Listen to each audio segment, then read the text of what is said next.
enchesse os olhos. Santo Deus misericordioso, Deus bondoso, obrigado, Senhor, por tua graça e misericórdia, Senhor. Deus Santo, estamos aqui porque precisamos, somos carentes, Pai, da tua direção. Queremos ouvir tua voz falando conosco, Senhor. Que não seja meu conhecimento, minha sabedoria, mas teu Espírito fale aos corações. Alcance as vidas daqueles, Pai, que precisam ser confrontados, ser confortados. Assim como eu também, Senhor, preciso ouvir tua voz por meio da mensagem. Fala conosco, segundo a tua santa palavra. Obrigado por tua bondade, Senhor Deus, e graça em nossas vidas. Sem ti nada somos. Nos ajuda, Senhor Deus, nos usa segundo a tua misericórdia. Em nome de Jesus, amém. Podemos sentar, irmãos. Nossa mensagem, ela tem como título hoje: o julgamento da arrogância humana. O julgamento da arrogância humana. A maldade produzida pela arrogância atinge o seu ápice no livro. E agora ela é julgada por Deus. Desde a queda, os seres humanos, eles tentaram criar um reino de bondade, justiça, alegria, paz, sem Deus.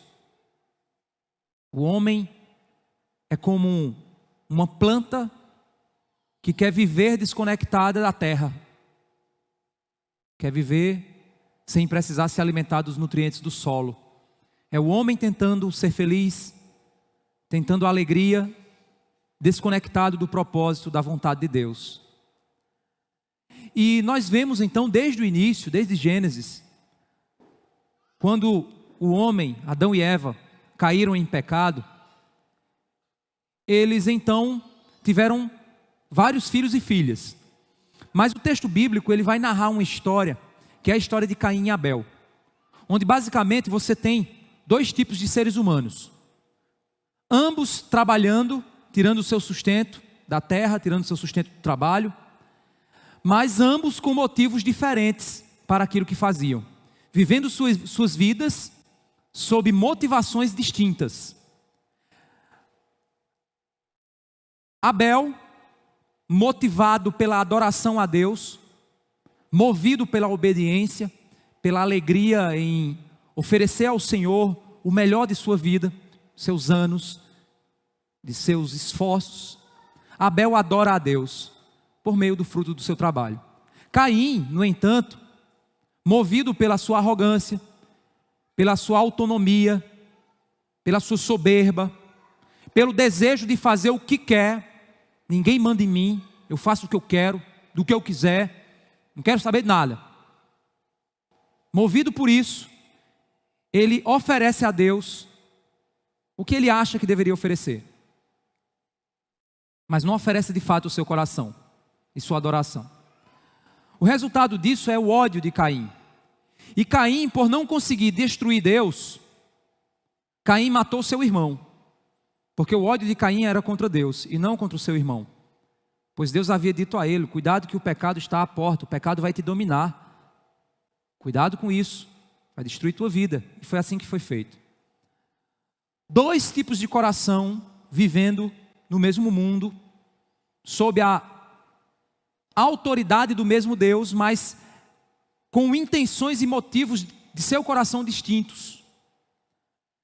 Caim, então, ao rebelar-se, é amaldiçoado por Deus e continua sua descendência, seu caminho pecaminoso. E os descendentes de Caim geram uma cidade, contrário à ordem de Deus, que era se espalhar pela terra e dominar. Mas eles se juntam e formam uma cidade. E nessa cidade eles redefinem os padrões de justiça. Eles redefinem os padrões de verdade, casamento. Ou seja, eles passam a criar seus próprios padrões, seu próprio estilo de vida, rebeldes a Deus. Até que então nós vemos, isso depois você pode dar uma lida, né, como a coisa vai piorando ao ponto de que na época de Noé, Deus ele declara que iria destruir a humanidade pois a intenção do coração do homem era continuamente mal. Nada impedia as intenções malignas do coração do homem. A justiça estava corrompida, os valores não existiam mais, os padrões eram mundanos, e a maldade humana avançava cada vez mais. E Deus então destrói a humanidade com o dilúvio. Após o dilúvio, nós vemos um novo quadro. Quando Deus manda aos homens que se espalhem pela terra e dominem a terra em adoração a Deus, os homens se juntam e dizem assim: não, vamos usar nossa tecnologia, nossa ciência, nosso trabalho, nosso conhecimento, nossa sabedoria, vamos nos unir e formar uma torre que vá até os céus, para que a gente não se espalhe pela terra, para que a gente não se submeta à vontade de Deus, e vamos fazer o nosso nome ser célebre, ou seja, vamos ser celebridades, vamos ser pessoas conhecidas pelos seus grandes feitos, por terem produzido um dos maiores impérios, por ter conseguido criar um mundo ideal, sem precisar de Deus, sem obedecer a Deus. Esse é o engano do mundo. E nós vemos então no livro do Antigo Testamento, os livros do Antigo Testamento, essa sequência de homens arrogantes produzindo reinos crescendo em poder, em economia, em riqueza, homens prepotentes que acham que dominam sobre outros homens, oprimem pessoas, dominam sobre reinos, formam impérios grandiosos, mas que no ápice desses impérios, Deus derruba esses impérios, e Deus faz esses homens, muitos deles, serem esquecidos, e tudo o que eles produziram se transforma em pó. E Deus então escolhe um povo, e na história Deus conduz esse povo para que eles aprendam a lei de Deus, para ouvirem a vontade de Deus, para identificarem o que é vontade de Deus e o que não é vontade de Deus, o que é amar a Deus sobre todas as coisas e o que é a arrogância, a maldade e o pecado humano. E esse povo peregrina nas terras por onde eles passam, em direção à terra prometida, onde formam a nação de Israel. Povo esse que Deus havia dito: não ouçam os povos, não se misturem com os povos, para que vocês não fiquem iguais a eles, adorando os mesmos deuses que eles adoram, pois eu sou o Senhor vosso Deus, que vos tirei da terra do Egito, da casa da servidão. Eu sou o Senhor, adorem somente a mim, sirvam a mim, e eu estarei providenciando, serei o Deus provedor das suas necessidades. Relacionem-se comigo, eu quero ser o seu Deus e vocês serão o meu povo. Até que então o verdadeiro rei chegou para estabelecer o reino eterno, Jesus Cristo. Jesus Cristo então cumpre todas as profecias do Antigo Testamento profetizadas para Israel. Jesus cumpre toda a lei ensinada ao povo de Israel. Jesus se apresenta como Filho de Deus, aquele que iria redimir os povos e trazer os homens a um novo coração, tornando-se uma nova criatura. Mas Jesus ele avisou: eu vos envio como cordeiros no meio de lobos.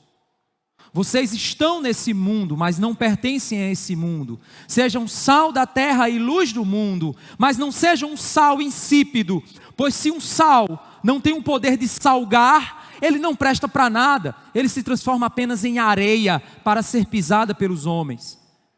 Que a vossa luz resplandeça nesse mundo de trevas, que a vida de vocês apresentem uma diferença do que esse mundo tem. Essa é a mensagem que Cristo nos dá no Sermão do Monte, mostrando o que é uma vida renovada, o que é uma vida de uma nova criatura, o que é uma vida do reino eterno.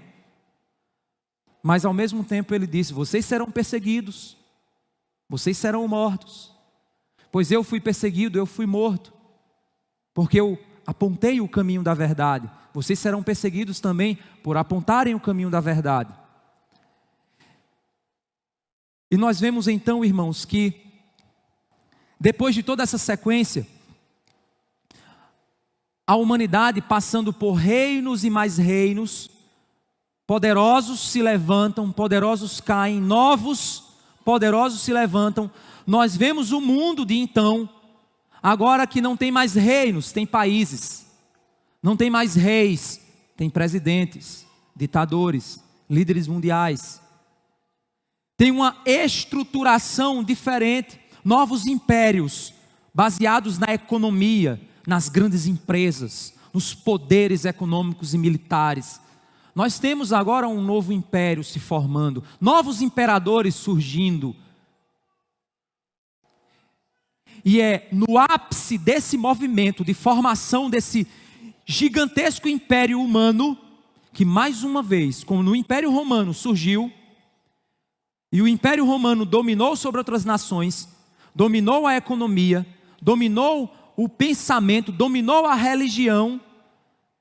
No tempo futuro, um grande império, ou grandes impérios, irão dominar da mesma forma. Está acontecendo alguma coisa aqui, né? É aqui ou aí? É aí, né? Certo.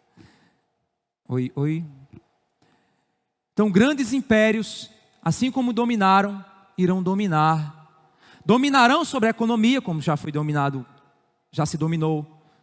Sobre o pensamento, se domina. Sobre as liberdades, se dominam. Afinal de contas, o Império Romano, um dos maiores impérios que já existiu antes do nosso tempo, ele dominou, ele matou cristãos. Ele dominou a religião do povo, obrigando o povo a adorar o imperador como sendo o Senhor dos senhores, como sendo Deus. E nós vamos ver agora, no livro de Apocalipse, que esse movimento se repete, mas agora é o movimento. Os impérios anteriores cresceram e foram derrubados, cresceram e foram derrubados, cresceram, perseguiram o povo de Deus e caíram, cresceram, perseguiram o povo de Deus e caíram. E da mesma forma, a história vai se repetir, mas essa será a história final. As taças da ira foram derramadas, nós vimos na mensagem passada. Mas aqui nós vamos ver uma explicação mais detalhada da ira de Deus sendo derramada. Nós vimos que alguns personagens são apresentados no livro de Apocalipse. O dragão, a antiga serpente, lá do Éden.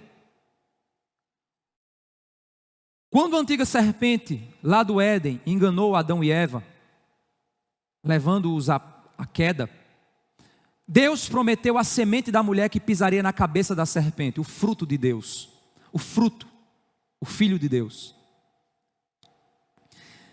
No entanto, nos últimos dias surgirá o Messias, chamado Anticristo, que será apoiado pelo dragão. Será um líder político, um governante poderoso, aclamado. Surgirá também um falso profeta, que é o líder ideológico, filosófico, religioso, o que domina o discurso e controla a dinâmica das coisas. E também existirão os reis da terra, que são aqueles que são dominados, porque estão buscando poder, riqueza, glória. E os povos adoradores da besta, que são os que ouvem essa mensagem do anticristo, do falso profeta, do dragão, e vivem uma vida alinhada aos ensinos anticristãos. E agora surge um personagem que ainda não havia aparecido, chamada Grande Babilônia. Vamos entender um pouquinho sobre ela? Abram em Apocalipse capítulo 17. Diz assim, verso 1: Um dos 7 anjos que tinham as 7 taças veio e falou comigo dizendo, ou seja, um dos anjos que derramou as taças, um deles foi até João para explicar a ele uma visão. Venha, vou lhe mostrar o julgamento da grande prostituta que está sentada sobre muitas águas.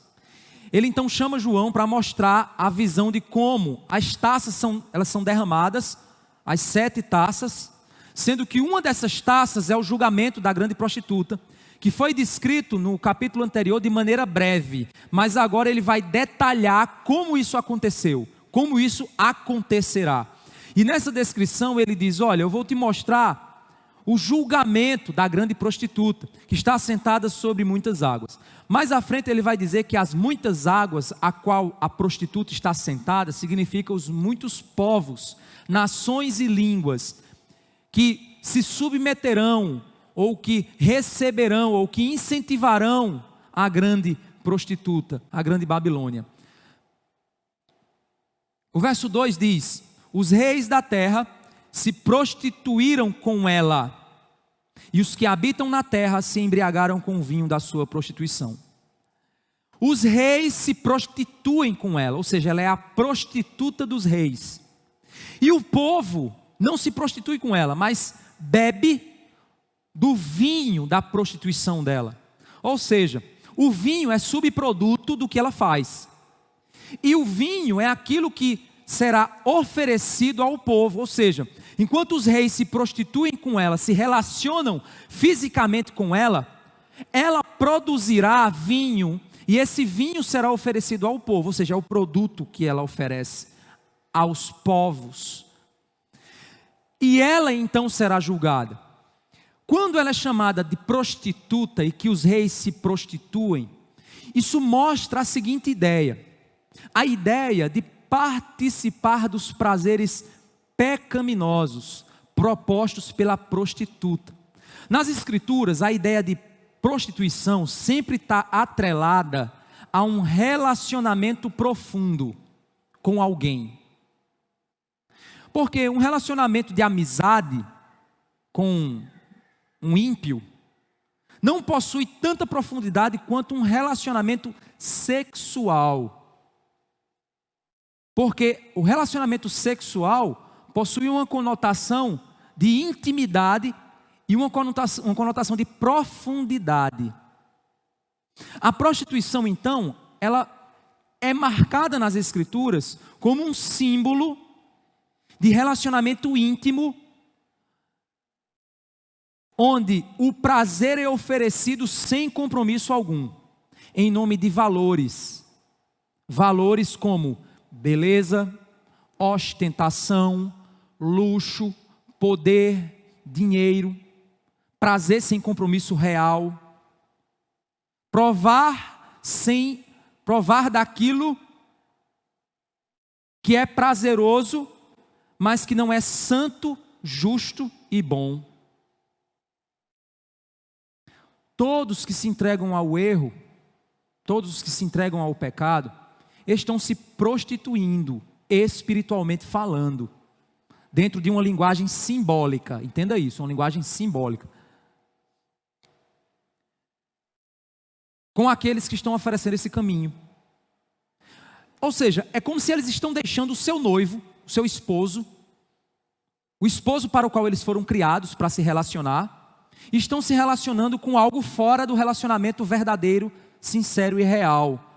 De quem? Do Deus Criador. Relacionar-se com o Criador é relacionar-se com seu esposo. Relacionar-se com alguma outra coisa fora, ter um relacionamento íntimo fora desse processo com o Criador, é prostituir-se dentro da simbologia da prostituição na Bíblia. Profética, linguagem profética. O que ocorre então é que a prostituta, ela então é a personificação de toda a luxúria que o mundo oferece. Todo o prazer, poder, dinheiro, ostentação, alegria falsa. Aquilo que Tiago chama, aquilo que João chama de soberba da vida, cobiça dos olhos, cobiça da carne. a busca por poder, prazer e prestígio, aquilo que o mundo oferece, como uma prostituta que se veste, que se maqueia, que parece ser sensual, para atrair o coração, para capturar o coração. Como lá em Provérbios, que diz que o jovem, ele vai em direção à prostituta sendo cativado, porque a boca dela fala como se fosse mel. As suas palavras são de lisonja, são lisonjeiras. Ela o seduz e o atrai em direção à morte. Provérbios diz isso, a prostituta ela faz isso. É isso que o mundo faz. O mundo tem o seu poder, o seu prestígio, o seu prazer, os seus valores, a sua cultura. E ele nos oferece como se fossem coisas boas, dádivas da mão de Deus, mas não são dádivas da mão de Deus, pois elas são feitas fora do compromisso com o Criador, do compromisso com o esposo, pois elas são frutos de prostituição. É o prazer pelo prazer, é o poder pelo poder, é o prestígio pelo prestígio. Por isso que nós vamos perceber que a grande Babilônia, ela é a síntese do produto cultural humano. Ela é a síntese do produto cultural humano. Tudo aquilo que o homem é capaz de produzir, prometer, parecer grandioso, é sintetizado na grande cidade chamada a Grande Babilônia, a prostituta, do qual os reis se prostituem com ela e os povos bebem do cálice de sua prostituição. É por isso que o verso 3 ele diz assim: o anjo me transportou no espírito a um deserto e vi uma mulher montada numa besta escarlate, besta repleta de nomes de blasfêmias, com 7 cabeças e 10 chifres. A escarlate é uma cor que era produzida, escarlate e púrpura eram cores produzidas por materiais extremamente caros. Então pessoas que usavam uma vestimenta com essas cores eram pessoas normalmente muito ricas, muito imponentes. Recentemente eu vi teve um show aí, eu acho que foi um show não, foi um prêmio, acho que foi o Emmy Awards, que é aquele prêmio que é dado, não acho, a pessoas que fazem séries, cantores e tal, eu não sei qual é o nome do prêmio não. E os famosos, aí uma das famosas, ela foi com um vestido transparente. E aí todo mundo tirando foto. Ela estava com um vestido transparente mesmo. Transparente. Eu tirando foto. O glamour, a luxúria, o poder. E todo mundo dizendo: olha, ela está muito linda, muito bela, muito bela. Esse é o espírito da Babilônia. Um dos grandes desafios de nós cristãos, por exemplo, em relação à moda. A moda, por exemplo. A moda é um dos caminhos mais tortuosos do tempo que a gente vive. Por quê? Nós vivemos na era da idolatria sexual. Então a sexualidade ela virou um Deus. E como ela virou um Deus, ela agora determina todas as coisas. Ela é quem manda em tudo. O Deus sexual manda em tudo. Manda em como as propagandas têm que ser. Você vai ver uma propaganda de macarrão, tem alguém sensualizando na propaganda. Você diz: oxe, o que é que tem a ver? Macarrão com sensualidade. A moda, as roupas. Hoje, para você achar roupa por aí é complicado, é difícil. Está ficando difícil comprar roupa. Tanto para homem quanto para mulher. Só que nós precisamos entender o seguinte: existe uma diferença entre beleza e sensualidade. Uma mulher bela, ela não é sensual, ela é bela. Beleza produz admiração, sensualidade produz desejo. E o cristão, que tem o Espírito Santo de Deus dentro dele, sabe diferenciar isso. Você sabe quando você veste uma roupa que é uma roupa bonita ou uma roupa sensual. Beleza produz admiração. Um homem cristão que vê uma mulher bonita, bem vestida, ele vai admirar a beleza. É muito complicado isso, porque para você cair num desejo errado também é muito próximo. Se você olhar e admirar a beleza, mas ficar olhando, aí você vai cair em outro tipo de coisa. Mas ver uma mulher bem vestida e ver a beleza como uma flor num jardim, como a natureza criada por Deus, como alguém belo criado por Deus, é uma coisa. Sensualidade é outra completamente diferente. A sensualidade, ela é podre, ela cheira mal, ela respira a seguinte coisa: olhe para mim, veja o meu corpo, veja quem eu sou, imagine o que você podia fazer comigo, olha para a minha pele, olha. Essa é a sensualidade. E você pode não dizer nada disso, mas a sua roupa diz. O seu jeito diz. A grande Babilônia, a mãe das prostituições, ela oferece ostentação, poder, luxo, vaidade. Ela oferece prazeres que ela respira esses prazeres para dominar o teu coração, para dominar quem você é, para manipular e controlar o teu destino e você ser escravo dela. Eu usei aqui o exemplo da moda porque é exatamente isso. Essa é a grande diferença. E eu vejo isso muitas mulheres dizendo que hoje está difícil comprar roupa. Você vai você diz, me dê uma saia, aí a pessoa dá uma tira. Você, não, eu quero uma saia. Não, mas isso é uma saia. Não, é uma tira. É um cinto. Lá em casa a gente optou por mandar fazer, porque está difícil o negócio. As costureiras daqui começam a preparar portfólio, viu, irmãs? Porque daqui a pouco tempo você ser crente de verdade, você vai ter que ter costureira particular, que não esteja alinhada ao espírito da Babilônia. Porque esse espírito, irmãos, está fazendo isso. Recentemente uma menina de 9 anos foi estuprada por um jovem de 13 anos.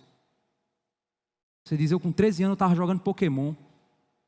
Hoje um menino com 13 anos está estuprando o outro. Porque estão adoecidos. As séries, os filmes, você olha. Eu acho impressionante, irmãos. Tem uma determinada escola que eu passo, um determinado local que eu passo na frente, de vez em quando. É uma empresa que oferece muitos empregos aqui na cidade. Às vezes eu passo na frente e eu vejo umas figuras saindo de lá de dentro que eu digo assim, meu Deus, isso é um homem, uma mulher, é o quê? O que ele está vestindo? O que é isso? Que estilo? Que tipo? É uma descaracterização humana. Vocês já devem ter percebido isso. Um dia desse eu liguei a TV, vi uma propaganda de um cara que eu demorei para entender o que era e o que estava falando. Porque parece que é uma linguagem diferente, é uma coisa, é um jeito diferente. Teve um tempo que eu ia passando numa rua e vi os jovens reunidos, adolescentes, se pegando no meio da rua, falando palavrão, na maior naturalidade do mundo. E eu louvei a Deus porque os meus filhos ficam trancados dentro de casa. Você às vezes cria o seu filho, até bem dentro de casa, mas manda ele para a escola. Chega lá na escola, tem um bocado de ímpio lá dentro da escola, que vão fazer a cabeça do teu filho, que vão deformar o caráter do teu filho, ou expor, o que ele já é, só que se esconde de você.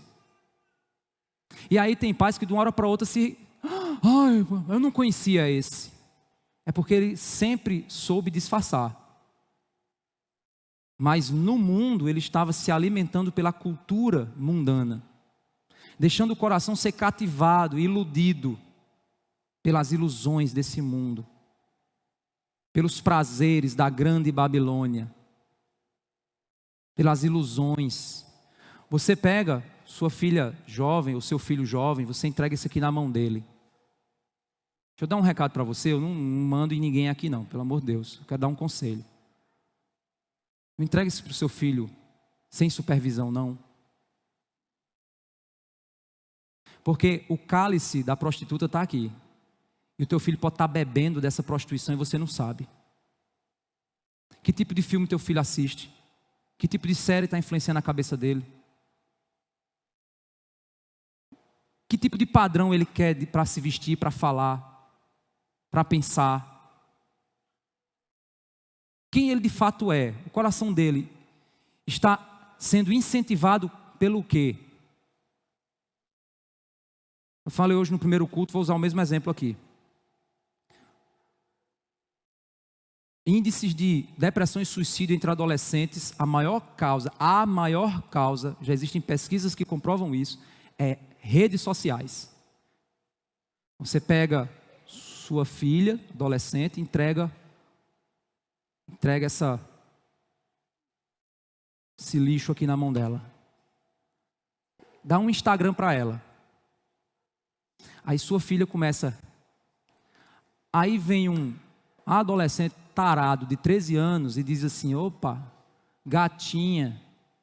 Aí ela diz: opa, gostei. Vou fazer um biquinho maior. Ela faz um biquinho maior. Aí você vai. Aí já chega um pedófilo num perfil de um jovem. Ei, mostra mais. Aí sua filha está sendo o quê? Incentivada a fazer as caras e bocas do mundo, a assumir o padrão de sensualidade do mundo, achando que aquilo é beleza. Aquilo não é beleza, aquilo é sensualidade. Aquilo é pornográfico, aquilo é malicioso, aquilo não é beleza, aquilo não é ser bela, aquilo é ser vulgar, mas o mundo chama de bonita. Sua filha estará vulgar em pouco tempo, e você vai dizer: por que, meu Deus? Onde foi que eu errei? Porque você pegou o cálice da prostituta da Babilônia e entregou na mão dela, para ela ser incentivada e influenciada. O seu menino, menos espera, você começa a perceber um menino diferente, estranho, isolado.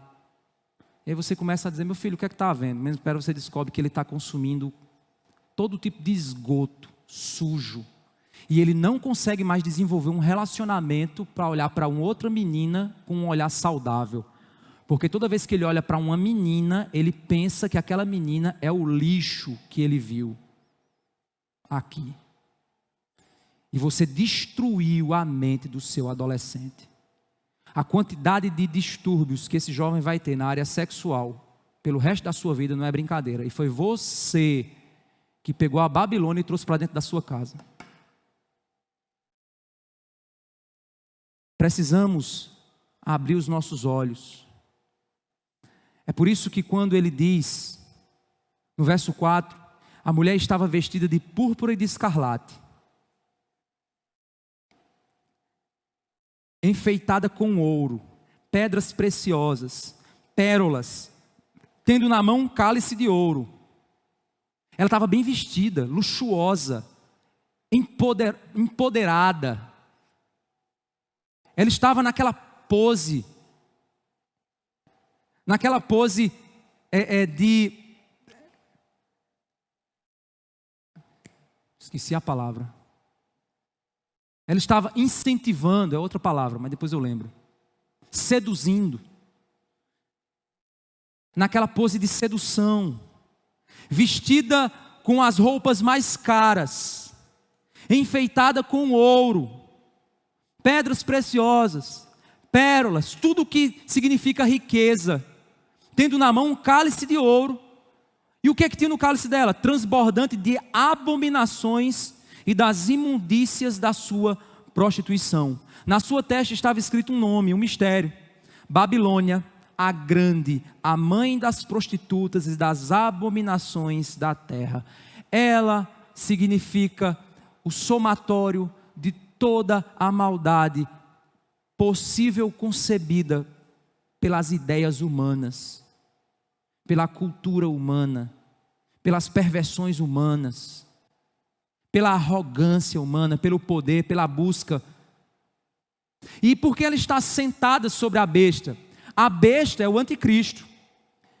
E o anticristo é que é o incentivador da influência da grande prostituta. Ele é o líder que incentiva que o discurso dela seja ouvido. Ela é a personificação de toda a arrogância humana, ostentação, luxo, poder, prazer, filosofias, cultura, moda, governos, ideologias, políticas, religião, tudo isso. Ela é a mente pensante e incentivadora de tudo que a arrogância humana e o pecado podem produzir. Ela é o símbolo de todo o produto da maldade humana coletiva. Tudo que a cultura humana, a maldade humana, longe de Deus, pode produzir, é o fruto. Ela é o resultado de uma civilização longe de Deus. Nós precisamos entender que o mundo está nesse movimento. E nós precisamos entender que nós não podemos ir na mesma direção. Você percebe quando um crente está ideologizado, ele já foi contaminado. A mente dele pensa igual ao mundo. Ele tenta resolver os problemas igual o mundo tenta. Ele pensa igual o mundo pensa. Ele vive igual o mundo diz. A palavra de Deus para ele é um empecilho para ele viver do jeito que ele quer. Porque ele foi seduzido pelo sistema, pelo espírito da prostituta, por essa geração corrompida. E nós precisamos ter consciência, irmãos, e não sermos incentivados por isso. E o pior é que o espírito dessa prostituta, que perverte, que tem prazer em perverter a humanidade, ela também tem prazer em outra coisa. Verso 6. Então viu uma mulher embriagada com o sangue dos santos, com o sangue das testemunhas de Jesus. Ela ama a morte do povo de Deus, a tortura do povo de Deus, a destruição do povo de Deus. Ela se embriaga, ela excede na bebida do sangue do povo de Deus. Você diz, pastor, isso é possível? É. No Coliseu antigo em Roma, as pessoas se divertiam ao ver crianças, mulheres, homens sendo despedaçados por leões, porque eram cristãos. Eu até citei um filme, foi um documentário que eu assisti, que contava a história de duas mártires, escrito por pessoas, por relatos de pessoas da época. E aí um historiador capturou os relatos e escreveu. Duas mulheres foram lançadas, isso depois de elas terem sido presas por serem cristãs. Eram esposas, provavelmente, alguns afirmam que eram esposas de líderes da igreja, de pastores ou missionários.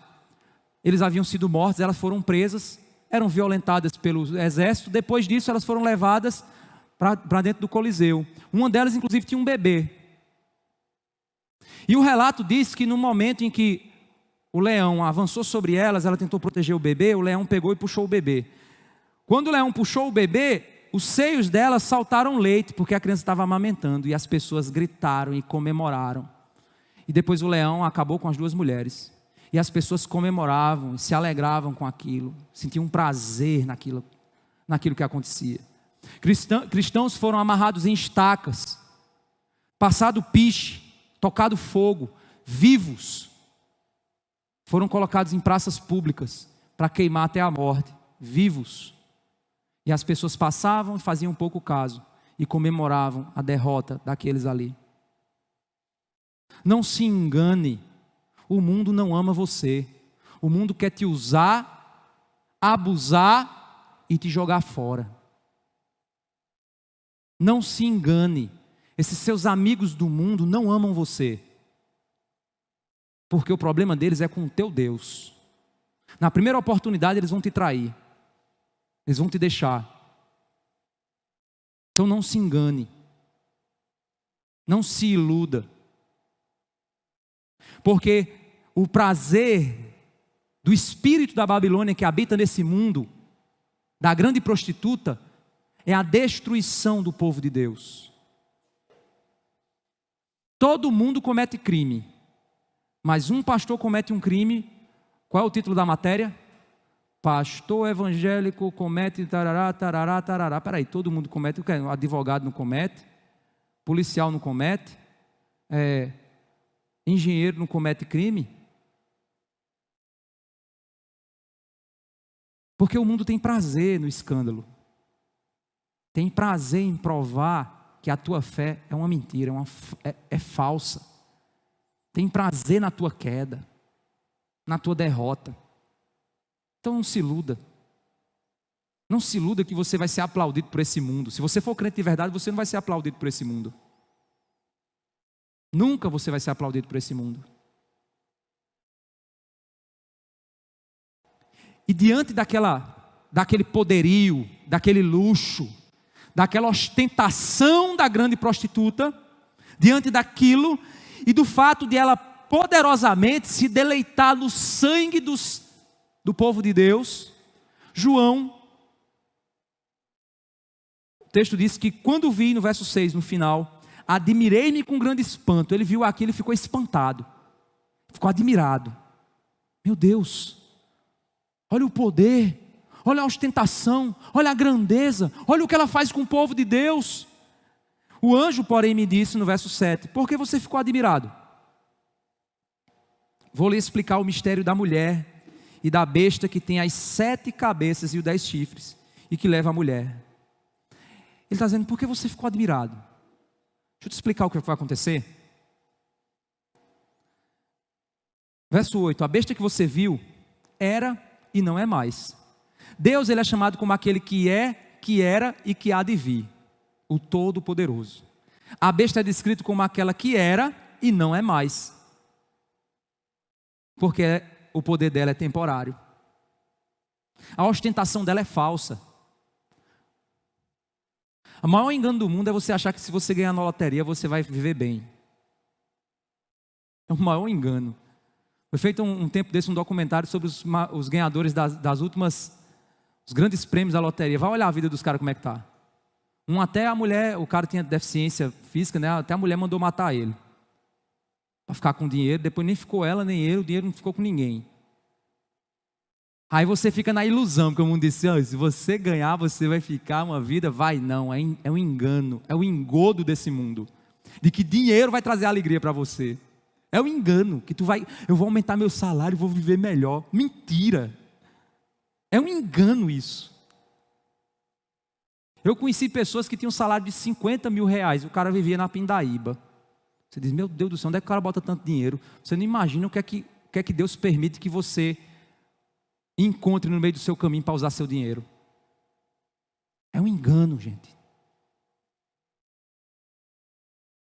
Ou seja, a ostentação da grande prostituta é falsa, porque ela era e não é mais, e está para emergir do abismo, e caminha para a destruição. Essa aqui é a besta. A ostentação ali, o poder da besta, caminha para a destruição, será destruído. E aqueles que habitam sobre a terra, e olha só que isso é importante você pensar. Aqueles que habitam sobre a terra, cujos nomes não foram escritos no livro da vida, desde a fundação do mundo, se admirarão. O que é que João fez? Ele ficou admirado. E o anjo disse, não, vou te mostrar o que vai acontecer. Por que você ficou admirado? Olha, ela está sentada na besta, que era e não é mais, e que está destinada para o fim. Ou seja, o poder e a ostentação dela é falsa. E outra coisa, todos aqueles que adoram a ela, a prostituta, a besta, que participam do sistema demoníaco, essas pessoas, sabe quem são elas? Deixa eu te dizer. Aqueles que habitam sobre a terra, cujos nomes não foram escritos no livro da vida desde a fundação do mundo, se admirarão, vendo a besta que era e não é mais, mas tornará a aparecer. João, entende uma coisa: não se admire com o poder dela, pois você tem o seu nome escrito no livro da vida, e você sabe o fim dela, você sabe o fim de tudo isso, você sabe diferenciar o espírito da ostentação desse mundo com o espírito da humildade do Messias. Você sabe diferenciar o amor que esse mundo chama de amor. O amor venceu toda forma de amor, e você sabe o que é o amor de verdade, aquele que Cristo se doou, aquele que Deus espera que você se doe por sua esposa, que você se doe por seu esposo, pelos seus filhos, pelo seu próximo. Esse é o amor verdadeiro, é o amor de 1 Coríntios capítulo 13. Aquele não, você sabe a diferença. Todo esse sistema está indo para o fim, mas os que não têm o seu nome escrito no livro da vida se admirarão com o poder dela, vão achar que o céu chegou na terra, vão se vender, vão vender seus corações, vão se prostituir com ela, vão se entregar ao sistema, vão desejar viverem no sistema. Sabe por quê? Porque o nome deles não foi escrito no livro da vida. Quando? Quando foi escrito? Vamos ler de novo. Desde a fundação do mundo. Gente, isso é fantástico. E é aqui eu quero ser muito cauteloso. Deixa eu ver o tempo que eu tenho. A Bíblia possui verdades eternas. Nós somos seres temporais, mas temos a capacidade de refletir questões transcendentes. Deixa eu explicar para você. Questões temporais é aquilo que está na dimensão que eu consigo entender. Gravidade, tempo, duro, mole, vidro, barulho, questões temporais. Mas nós conseguimos entender questões transcendentes. Amor, saudade, Deus, eternidade. São coisas que a nossa mente consegue compreender. Mas existem limites à nossa compreensão. E principalmente quando lida com coisas eternas. A nossa mente não alcança tudo aquilo que a eternidade nos possibilita. A Bíblia nos chama a pregar o Evangelho a toda criatura, batizando-os em nome do Pai, do Filho e do Espírito Santo. A nossa obrigação é pregar o Evangelho a todos. Todos, independente de raça, independente de nacionalidade, de posição social, todos. É a nossa obrigação de pregar. Existem textos em que Deus chama os homens à responsabilidade. Vinde a mim, vós que estáis cansados. Jerusalém, Jerusalém, como eu quis que vocês viessem, mas vocês não quiseram. Vários os textos que Deus chama o homem à responsabilidade. Diz, mudem o seu coração. Clamem a mim. Venham. Chamando o homem a tomar uma ação. Mas existem textos que Cristo diz assim. Vou usar a ilustração, que eu gosto muito dessa ilustração. Imagina uma rua, uma casazinha de taipa, bem velhinha. Você não dá um tostão por ela.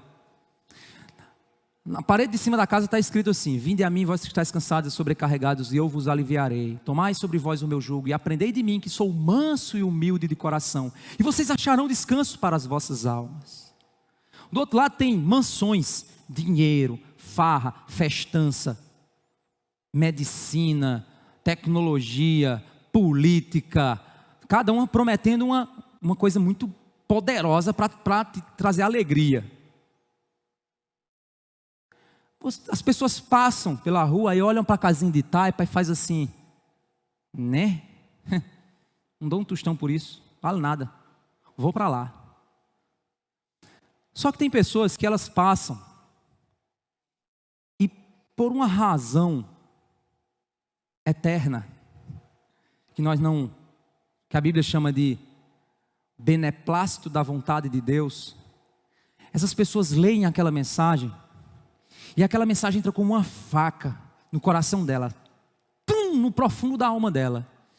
E ela diz: eu preciso, eu quero. E elas entram. Quando elas entram, do outro lado elas veem pastos verdejantes, imensos. E quando ela olha para o outro lado da porta, ela vê escrito: ninguém vem a mim se o Pai que me enviou não o trouxer.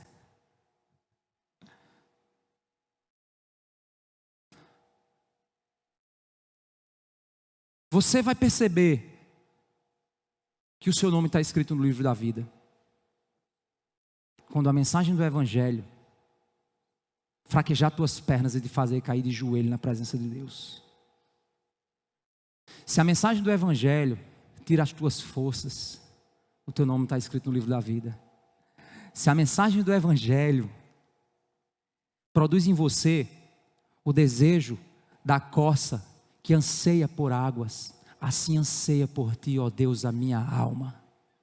Como terra seca, eu te desejo. Eu quero ganhar a vida e para isso eu posso perder o que for necessário, mas eu quero a vida.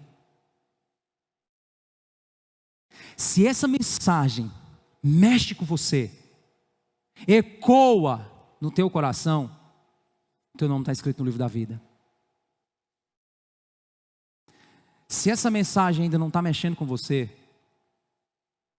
mas você está com medo, existe um indício daquilo que Cristo diz, que Deus diz: aquele que me buscar, me achará, se me buscar de todo o seu coração.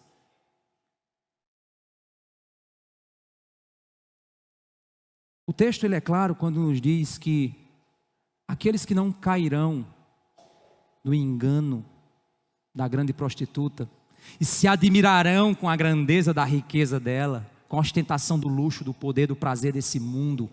Você sonha em ganhar na loteria? Fala o seguinte: vai-te embora. Não, pastor, eu sonho em ganhar na loteria para ajudar a igreja. Mentira. Seu coração é um mentiroso. Você está caindo na onda do seu coração. Você quer sucesso, quer poder, você quer ser grande, você quer muito dinheiro. É isso que você quer curtir, curtição, é isso que você quer. É isso que você quer. Pois você foi seduzido pela grande Babilônia. É essa que vai ser destruída. Você vai nas redes sociais, gente, é um mais bonito do que o outro, um mais gostoso do que o outro, um mais rico do que o outro, um mais inteligente. É o altar da egolatria. Caras e bocas e jeitos e pá, todo mundo dizendo assim: olhem para mim como eu sou lindo, olhem para mim. Isso são as mídias sociais. Aí a gente faz o quê? Poste sua foto, seja feliz. Mas muitas vezes nós fazemos o quê?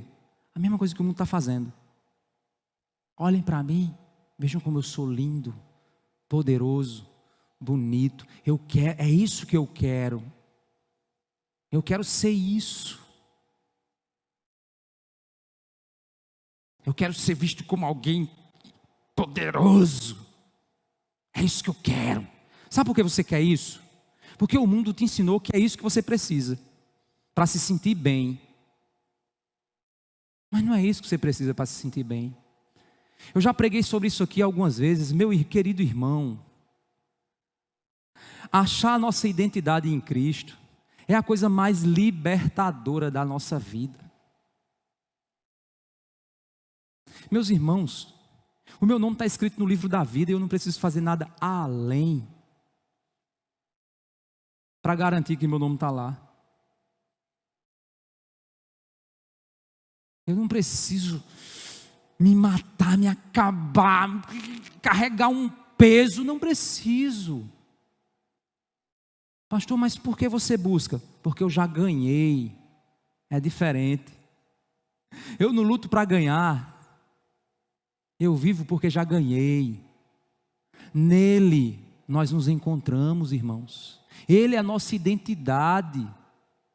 A tua identidade não é a tua maternidade, a tua identidade não é a tua paternidade, não é o teu casamento que te dá identidade, não é porque você é gostosão, porque você é bonitão, porque você é novo, porque você é velho. A tua identidade é Cristo, é nele que você acha descanso, isso é libertador. Eu não preciso seguir a moda e podem me chamar do que você quiser, eu não estou nem aí, porque eu não devo a você, a quem eu devo, é impressionante que ele já pagou. Então eu vou viver minha vida em função do que tu pensa, do que tu acha. Aí tem gente que quer usar esse pensamento para quê? Não vive em função do que os outros pensam. Aí fala o que quer. Não, não é assim. Você tem que testemunhar a Cristo. Você vive em função do seu testemunho. Por isso, irmãos, a grande questão aqui é mostrar que Deus está no controle de todas as coisas. Não podemos nos espantar com o maior poder ou ostentação que podem vir do mal. Porque Deus já tem contabilizado antes de tudo isso os que irão perseverar na graça de Deus. Por isso eu descanso, porque o meu nome está escrito no livro da vida. Eu posso até me espantar como João. Eita, bicho é poderosa mesmo, viu? Mas eu vou me lembrar, o fim dela está próximo. Eu não vou me envolver com isso. Sabe por quê, irmãos? Olha o que é que diz no capítulo 18. Verso 4. Ouvi outra voz do céu dizendo: saiam dela, povo meu, para que vocês não sejam cúmplices em seus pecados, e para que os flagelos não caiam sobre vocês, porque os pecados dela se acumularam até o céu, e Deus se lembrou das injustiças que ela praticou. Retribuam-lhe como também ela retribuiu, pague-lhe em dobro segundo as suas obras, e no cálice em que ela misturou bebidas, misture em dobrado para ela. O quanto a si mesma glorificou e viveu em luxúria, deem a ela em igual medida tormento e pranto, porque ela pensa assim: estou sentada como rainha, não sou viúva, nunca saberei o que é pranto. Por isso, em um só dia sobrevirão os seus flagelos, morte, pranto e fome, e será queimada no fogo, porque poderoso é o Senhor Deus que a julga. O que você está fazendo no meio dela? O que você está fazendo no meio dos costumes desse mundo, das amizades desse mundo, sendo influenciado? Você tem que ser sal da terra e luz do mundo, e não ser influenciado por esse mundo. Você foi chamado para ser influência. Esse é o seu chamado. E se você não for influência, você não é sal. E se você não é sal, você não é filho de Deus. Porque o próprio Cristo disse: vocês são o sal. Como tem sido a tua vida? A gente vê no jeito de se vestir de um crente que ele é influenciado pelo padrão mundano, carnal. A gente vê na fala dele, a gente vê nas postagens dele. A gente vê que quem manda nele é o mundo, o sistema. Ele é um escravo da opinião dos outros. Vou no restaurante, tem que postar que eu estou comendo. Para quê? Quem está comendo sou eu, o povo. Escravo da opinião dos outros.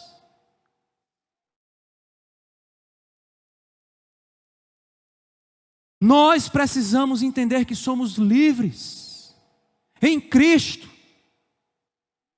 Não precisamos ceder à pressão do sistema. Não podemos ser igual ao sistema, porque nós somos chamados para sermos diferentes. Existe um movimento aí de liberdade. Foi para a liberdade que Cristo nos libertou. Toma cachaça para dentro, toma cerveja. Não, é porque Cristo nos chamou para a liberdade. Beber não é pecado, e toma cerveja para dentro. Pecado! Pastor, mas a Bíblia não proíbe. Por que você precisa disso? Você já perguntou, por que você precisa?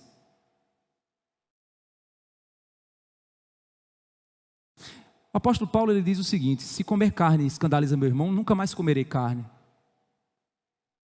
Se você me ver tomando um gole de cerveja e isso escandalizar você, você nunca mais me verá tomando um gole de cerveja. Mas o que tem de crente hoje que não está nem aí, eu desconfio se é crente. Porque para ele o sistema do mundo é o que vale. Parecer descolado, parecer o cara, parecer da galera, parecer, ele vive para parecer. Saiam dela, povo meu.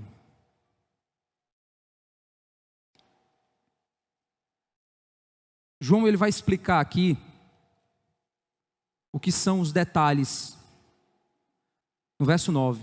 Aqui está a mente que tem sabedoria. As 7 cabeças são 7 montes, nos quais a mulher está sentada. São também 7 reis. As 7 cabeças são 7 montes. A mulher está sentada, ou seja, ela está numa cidade de 7 montes. É interessante que Roma é uma cidade com 7 montanhas. São também 7 reis. 7 reis, dos quais 5 já caíram. Um existe e o outro ainda não chegou. Quando chegar tem que durar pouco tempo. Isso ele está se referindo ao anticristo. A besta que era e não é mais é também o 8º rei. Ou seja, a besta, ela é como se fosse um rei. Ela faz parte do sistema. Ela é como se fosse um poder. Mas ela não é um poder como um rei. Ela é como se fosse um sistema. Caminha para a destruição. Os 10 chifres que você viu são 10 reis, que ainda não receberam um reino, mas recebem autoridade como reis com a besta durante 1 hora. Então a besta, quando ela assume o poder, ela dá poder a 10 reis. Os 10 reis passam a apoiar a besta. Para quê? Verso 13. Estes têm o mesmo propósito e oferecem à besta o poder e a autoridade que possuem. Eles apoiam a besta. Em que? Verso 14. Lutarão contra o cordeiro e o cordeiro os vencerá. Pois é o Senhor dos senhores e o Rei dos reis. Serão vencedores também os chamados eleitos e fiéis que estão com um cordeiro. Interessante isso. Todos os outros textos anteriores, o povo de Deus estava sofrendo perseguição. Nesse agora, o povo de Deus vem com o cordeiro para lutar ao lado do cordeiro, para derrotar todo o sistema do mal. E o anjo disse ainda: as águas que você viu, onde a prostituta está sentada, são povos, multidões, nações e línguas. Os 10 chifres que você viu e a besta, esses odiarão a prostituta. Os 10 chifres, os 10 reis que receberam poder, ou seja, está aqui, a besta sentada sobre, ou a mulher sentada sobre a besta, recebendo dela toda a sua autoridade. Ela então, a besta, fornece poder para os reis. Os reis apoiam o sistema, até que os reis se voltam contra a prostituta, para trair ela. Eles odiarão a prostituta. Eles a deixaram devastada e nua, comerão as carnes dela e a queimarão no fogo. Ela será destruída pelos reis que trairão. O sistema político vai trair. O próprio sistema do mal se autodestrói. E aí você diz, por que eles farão isso? Porque são muito maus, vão dominar. Verso 17. Porque Deus incutiu no coração deles que realizem o seu propósito. Deus soberanamente. Mais uma vez, Deus soberano. Executem-no de comum acordo e deem à besta o reino que possuem, até que se cumpram as palavras de Deus. A mulher que você viu é a grande cidade, que domina sobre os reis da terra. Essa grande cidade, então, ela é destruída pelo próprio reinado que ela apoiou. Ela levou ao poder um sistema. Ela criou, ela apoiou um sistema, que esse sistema, quando ganhou o poder, voltou-se contra ela e destruiu ela, porque Deus assim permitiu que fosse feito. O julgamento da grande prostituta foi a autodestruição. E aí nós vemos um contraste. Capítulo 18, verso 1. Depois destas coisas vi descer do céu outro anjo que tinha grande autoridade. A terra se iluminou com a sua glória. Então exclamou com potente voz dizendo: caiu, caiu a grande Babilônia. Ela se tornou morada de demônios, refúgio de toda espécie de espírito imundo, esconderijo de todo tipo de árvore, de ave imunda e detestável. Pois as nações beberam do vinho do furor da sua prostituição. Com ela se prostituíram os reis da terra, também os moradores da terra se enriqueceram às custas da sua luxúria. Então ele diz, caiu, o sistema caiu. O sistema foi destruído. A arrogância do homem, a luxúria, o poder, o prazer foi por terra. Deus lançou sobre a terra toda a arrogância humana, toda a autoconfiança. E o contraste está lá no capítulo 19.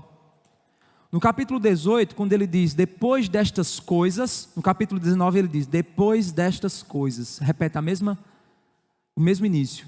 Ele diz, ouvi no céu o que parecia ser a voz forte de uma grande multidão dizendo, uma grande multidão agora, aleluia, a salvação, a glória e o poder são do nosso Deus, porque verdadeiros e justos são os seus juízos, pois julgou a grande prostituta, que corrompia a terra com sua prostituição, e das mãos dela vingou o sangue dos seus servos. A partir do verso 5, nós vemos as bodas do Cordeiro. No verso 6, ele diz, então ouvia o que parecia ser a voz de uma grande multidão, uma voz como de muitas águas, como de fortes trovões, dizendo, aleluia, pois reina o Senhor nosso Deus, o Todo-Poderoso. Alegremo-nos, exultemos e demos-lhes a glória, porque chegou a hora das bodas do Cordeiro. A noiva dele já se preparou. A ela foi permitida vestir-se de linho finíssimo, resplandecente e puro. É interessante que lá no início, lá em Gênesis, a gente vê o povo se desconectando de Deus e tentando criar um império contra Deus. Deus então conduz esses impérios e derruba diversos deles para trazer o rei eterno, aquele que será o esposo da noiva. A igreja é essa noiva. A Babilônia, que é esse sistema do mal, é derrubado.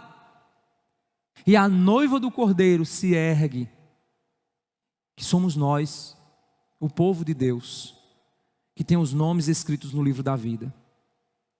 Por isso, irmãos, eu quero finalizar somente com uma leitura aqui. Abram suas Bíblias lá em 2 Coríntios capítulo 6.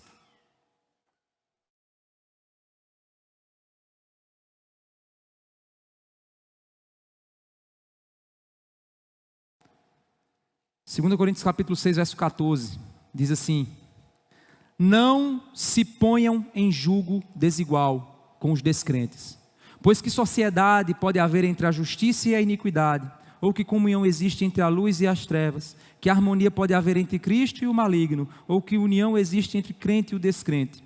Que ligação há entre o santuário de Deus e os ídolos? Porque nós somos santuário de Deus vivo, como Ele próprio disse, habitarei e andarei entre eles, serei o seu Deus e eles serão o meu povo. Por isso o Senhor diz, saiam do meio deles, separem-se deles, não toquem em coisa impura, e eu os receberei. Serei o pai de vocês, e vocês serão meus filhos e minhas filhas, diz o Senhor Todo-Poderoso. Muitos de nós cristãos, em nome da cultura, em nome da moda, em nome dos costumes, em nome das mídias, estamos tocando em coisas impuras, dessa cultura corrompida, desse mundo perdido. Estamos nos colocando ao mesmo nível desse mundo. Devemos sair do meio disso. Nós não somos desse mundo, nós não pertencemos a esse mundo. Quantos crentes estão dando mau testemunho? Tem pessoas que às vezes não chegam a Cristo. Às vezes você é amigo de alguém já há muito tempo, mas essa pessoa não chega a Cristo, sabe por quê? Por causa de você. Porque você é um péssimo crente. Essa pessoa nunca vai chegar a Cristo por sua causa, e Deus vai cobrar o sangue dessa pessoa de você. Porque você dá um péssimo testemunho, porque você ama o mundo e o que no mundo há. E existe um forte indício de você não ser um crente e ainda diz que é crente. Aí aquela pessoa que convive com você acha que você é crente. Aí vê teu estilo de vida mentiroso, sujo, misturado com esse mundo. Aí essa pessoa não chega a Cristo e você diz, eu não sei por quê. Eu não sei por quê. É você, o ímpio, que impede o caminho da salvação. E que se você não acordar, você será julgado junto com a grande Babilônia. Porque é por ela que você vive. Devemos nos encher cada vez mais da expectativa do céu, para nos esvaziarmos cada vez mais das expectativas da terra. Pois esse mundo ficará para trás. E o que permanece para sempre é o que nós fizemos para o Senhor. Vamos orar? Senhor Deus, Pai Santo, ó Deus, nos ajuda, Senhor, em nossas batalhas, em nossas lutas. Nos ajuda a sermos testemunhas fiéis nesse mundo que nos influencia em todo lugar, Senhor. Não nos deixe sermos comparados a esse mundo, pois a sabedoria desse mundo passa, a sua cobiça também passa, mas os que fazem a sua vontade permanecem. Ó Deus, tem misericórdia de nós, em nome de Jesus. Amém. Enchesse os olhos